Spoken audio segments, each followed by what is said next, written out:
Muy buenos días, hermanos y hermanas. Que la gracia y la paz de Dios, nuestro Padre Yahvé, y de Jesucristo, nuestro Señor Salvador y Redentor, esté siempre con ustedes. Este es mi tercer video del combate espiritual. Santidad es un camino para todos. Y en el día de hoy vamos a ver un tema relacionado con la secuencia que vamos dando. Sobre la condición de la verdadera santidad. Habíamos visto, y nos queríamos inclusive adelantar para la santidad, las diferentes profesiones, pero se nos había quedado en el tintero un punto muy importante. Habíamos visto qué era la verdadera santidad y cuál es la diferencia entre la verdadera y la falsa santidad. Y ahora vamos a entrar en el punto de cuáles son las condiciones de esa verdadera santidad. Nos dice el santo San Francisco de Sales, en su libro Filotea, que el que no guarda los mandamientos, los 10 mandamientos completos, no puede ser tenido ni por bueno, entre comillas, y mucho menos por santo. ¿Sí? Dice el santo que esto se basa mucho en lo que vemos en las Escrituras, en Marcos 10, capítulo 10, versículos 18 al 21, que estos versículos son la base realmente que fundamentaron el orden de San Francisco de Asís. La fundación de la orden de San Francisco de Asís se basó específicamente en estos versículos. Es cuando el joven rico pregunta a Jesús el Maestro: ¿qué debo hacer para heredar la vida eterna? ¿Qué es lo que queremos? Es el combate espiritual. Yo quiero saber qué yo debo hacer para ir al cielo, ¿cierto? Jesús responde, lo primero que responde Jesús al joven rico, porque le había dicho el maestro bueno, le dice: ¿por qué me llamas bueno? Dice Jesús: nadie es bueno fuera de Dios. Y ahí mismo le contesta: ¿conoces los mandamientos? No matarás, no cometerás adulterio, no robarás, no jurarás en falso, no defraudarás, honrarás a tu padre y a tu madre. El joven rico le contesta: todo eso lo he cumplido desde niño, desde juventud. Entonces le dice el Señor, Jesús le mira con cariño y le dice: una cosa te falta. Ve y vende cuanto tienes y dáselo a los pobres y tendrás un tesoro en el cielo. Y después de esto, sígueme. ¿Sí? Ahí vemos tres aspectos fundamentales. Si nos ponemos a hacer un verdadero análisis de estos versículos, hay tres aspectos fundamentales para ir al cielo, según nuestro Señor Jesucristo, que es el mayor ejemplo, nuestro Maestro, nos está enseñando qué debemos hacer. Lo vamos a dividir en tres aspectos. El primer aspecto es el cumplimiento fiel de los mandamientos de nuestro Dios. ¿Sí? Es cuando el maestro le dice a él: ¿conocen los mandamientos? ¿Sabes cuáles son? Ok, ¿lo cumples? Él contesta que sí. Entonces nosotros sabemos que pecado es todo lo que ofende a nuestro Dios. Es decir, lo que va en contra de su mandamiento es pecado. Entonces, como sabemos que el pecado es ofensivo a nuestro Dios, cumplir fielmente los mandamientos se traduce ¿en qué? En que no hacemos nada que vaya en contra de su ley, más algo ahí más importante, no debemos hacer nada que vaya en contra de su ley, pero debemos aborrecer no solamente el pecado, sino todo lo que lleva hacia él, o lo que llamamos nosotros en Filotea ocasiones de pecado. ¿Sí? Esas ocasiones de pecado la podemos dar un ejemplo de ella. Por lo general, todos sabemos cuáles son nuestros pecados mayores. Todos cometemos pecados, pero cuáles son otros pecados mayores que nosotros normalmente tenemos, algunos de una forma, otros de otra forma. Vamos a coger un ejemplo de cualquier pecado. Vamos a coger el ejemplo del pecado, el de adulterio. ¿Sí? Sabemos que el adulterio es un pecado ofensivo al Señor, nuestro Dios, ¿verdad? Nuestro Padre. Pero yo debo rechazar el adulterio, pero también debo esforzarme por rechazar toda ocasión que me incite o me invite a cometer adulterio. Un ejemplo de eso. Ustedes ven hoy en día esos periódicos que salen en la actualidad y presentan imágenes inadecuadas y ofensivas para Dios. Me pregunto yo, ¿qué hago yo leyendo esas páginas? ¿No es una ocasión de pecado? ¿No me está insinuando ciertas cosas que no son adecuadas, que son indebidas? Entonces yo tengo que empezar a discernir a través del Espíritu Santo cuáles son las ocasiones de pecado y rechazarlas, aborrecerlas, repudiarlas. ¿Por qué? Porque eso me puede llevar a cometer un pecado. La ocasión de pecado es el camino hacia el pecado. Entonces yo tengo que tratar de rechazar esa oportunidad que se está dando para que yo llegue a pecar. Dice, aprovechando el ejemplo más adelante del santo, nos va a hablar de la diferencia de sentir y consentir. Pero le adelanto, sentir una idea que me venga. Anteriormente yo me preocupaba mucho de eso. Yo consulté con mi padre, mi guía espiritual, sobre ese tema, sobre el que te llegan a veces unos pensamientos que no son buenos. Automáticamente él me dice, mira, hay una diferencia entre sentir y consentir. Sentir, todos vamos a sentir una tentación, un mal pensamiento, pero automáticamente tenemos que buscar medios para rechazar esa mala idea que nos llega en ese momento. El problema está en que nosotros consintamos la ocasión de pecado, que le demos importancia en nuestra mente y empecemos a darle, a meditar en ese problema, en ese asunto. Entonces dice que el problema no es que la paloma se pare, el pájaro se pare en la cabeza, sino que lo dejemos que se pare en la cabeza, que haga nido y que eche huevo pues, ahí en la cabeza. Entonces no, el verdadero batallador, el verdadero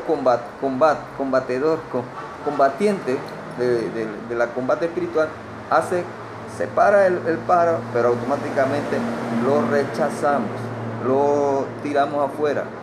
Oración, mucha oración, para no caer en tentación, dice el Señor. Entonces, ese sería el segundo aspecto. El primer aspecto, perdón. El segundo aspecto, hablemos del desapego a lo material, que es cuando el Señor le dice, vende cuanto tiene y dáselo a los pobres. Aquí hay un tema muy importante. Debemos hacer obras de caridad, ¿sí? Verdadera. Pero, ¿qué es una obra de caridad verdadera? Tiene varias condiciones. La obra de caridad verdadera en realidad debe ser sin esperar nada a cambio, una condición. La segunda condición debe ser en secreto, que es un poquito difícil, ahora lo vamos a ver un poquito. Y la tercera condición es que nunca sea suficiente, como vimos en el segundo video. A veces es difícil, y lo digo por experiencia que estoy... Es difícil, ¿cierto? Las obras de caridad tienen tres aspectos fundamentales, sí, lo más importante de la obra de caridad. Tiene que ser una obra de caridad por puro amor, sin esperar nada a cambio.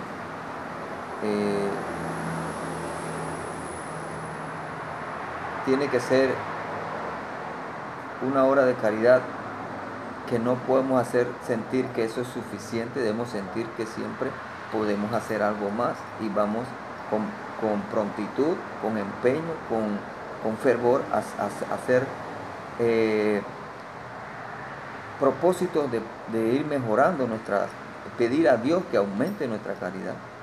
Y el último aspecto es que sea una obra de caridad en secreto. En este último aspecto vamos a detenernos un poquito. ¿Por qué? Porque es un poquito bien difícil, muchas veces nos cuesta, por algunas razones que muchas veces no están dentro de nosotros. Las personas se dan cuenta de qué hacemos, las obras de caridad que hacemos. No debiera ser, deberíamos pedir al Espíritu Santo que nos ayude a discernir, a buscar tácticas, medios, precisamente para que las personas no se den cuenta de lo que nosotros hacemos como obra de caridad. Materiales, por ejemplo. Muchas veces hacemos donaciones a nombre de, hacia alguna institución, y sobre todo las personas que tienen acceso a los medios lo publican de que aquí está mi donación de parte de fulano de tal, estoy donando tal cantidad de dinero a tal fundación o a tal actividad, y lo hacemos publicidad, sobre todo también los políticos. Para este tiempo en mi país va a venir un tiempo de política donde los políticos salen a anunciar, a publicar todas las cosas que ellos hacen, ¿sí?, para el beneficio de los pobres. Esas obras de caridad no son bien vistas ante Dios. Dice el Señor que tu mano derecha no sepa lo que hace tu mano izquierda. Eso es lo que agrada a Dios. Tu sencillez, tu humildad. Tu obra de caridad sea sencilla, no publicitada. Si yo puedo dar un dinero y lo publico, yo no lo pudiera hacer en secreto. Claro que lo puedo hacer en secreto, pero yo estoy buscando otra cosa. Estoy buscando un reconocimiento, algo a cambio. Eso es lo que a Dios no le agrada. Dios no quiere eso. Dios quiere que tu obra de caridad sea para que tú y solamente tú sepas lo que estás haciendo. Cada uno sabe cuántas obras de caridad puede hacer y cuántas obras de caridad puede ir progresando, ¿sí?, a medida que vamos entendiendo las cosas. En ese aspecto tenemos que detener un poquito y pedir Espíritu Santo para que nos ayude, dependiendo del caso, a tratar de que nuestra obra de caridad sea en secreto. Y el tercer aspecto de esta reflexión es el seguimiento a Cristo. Es cuando nuestro Señor le dice al joven rico, después de estos dos aspectos, le dice: sígueme, cumple los mandamientos, haz la obra de caridad, entrega tu talento, tus cosas, tus bienes que yo te he dado, compártelo con los pobres y después sígueme. Viene lo del seguimiento, señores. Ahí también pudiéramos bastante hablar muchísimo acerca del seguimiento de Jesús, pero voy a tratar de resumirlo en este aspecto. Seguir a Jesús no es... En esta mañana estábamos viendo un versículo de hoy, donde se nos hablaba de lo mucho que hace el Señor cuando ve a las personas, se compadece de nosotros y a los cojos los pone a caminar, a los ciegos los pone a ver, a los paralíticos los pone de pie, y todos los milagros que nuestro Señor hizo. Entonces preguntaba yo, ¿de qué lado estoy yo? ¿De qué lado estoy yo? Del lado de los que siempre están pidiendo a Dios que nos cure, que nos dé, que nos haga, o nos ponemos del lado de Jesús, como Jesús quería que nosotros, dice el Señor, sean como soy yo. Él quiere que nosotros seamos como Él. Donde Jesús nunca pedía para Él. Él siempre se sintió un servidor. Él, siendo el Rey de Reyes, Él vino a servir al mundo. Entonces nosotros muchas veces usamos a Dios o queremos a Dios que Dios nos sirva. Mas sin embargo, vemos el ejemplo de Él y lo dejamos pasar por alto. El ejemplo de Jesús es un ejemplo de servicio. El seguimiento es servicio. Decimos que venimos a conocer a Dios, a amarlo y a servirle. No a servirnos de Dios, sino a servirle a Dios. ¿Cómo?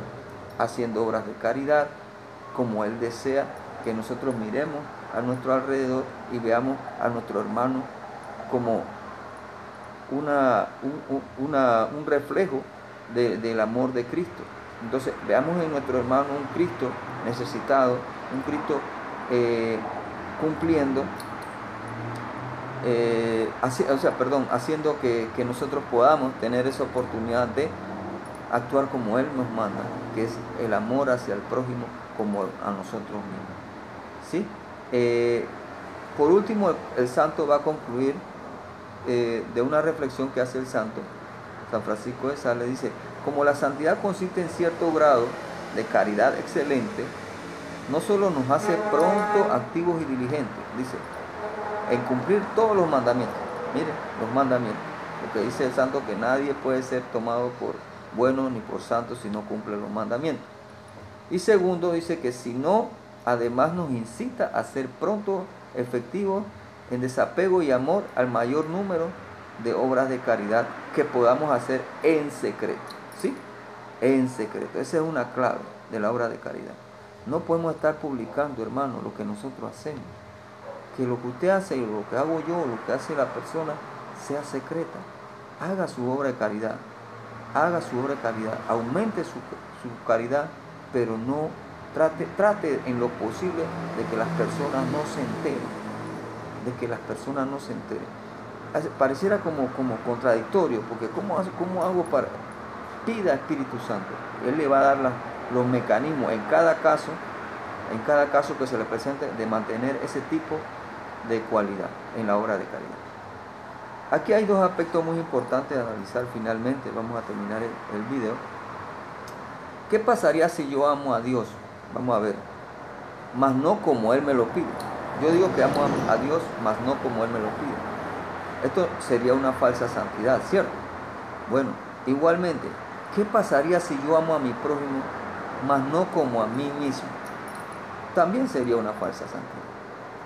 O sea, tenemos que estar claros en cuáles son las características de la verdadera santidad. Y ya lo vimos, lo que nos hace ir al cielo. En este versículo del 18 al 21, de Marcos 10, del 18 al 21, ahí vemos claramente qué necesitamos hacer para ir al cielo. O sea, Dios no nos está ocultando nada, estamos claritos, ¿sí? ¿Cuáles son las cualidades? Ya en el próximo video vamos a entrar ya en materia de la santidad para todas las profesiones, ¿sí? Cómo hacemos dentro de nuestra profesión, de nuestras actividades, cómo hacemos para hacer la voluntad del Señor. Me despido hasta el próximo video, para que Dios me los guarde, me los bendiga ricamente, y hasta el próximo video. Amén. Amén.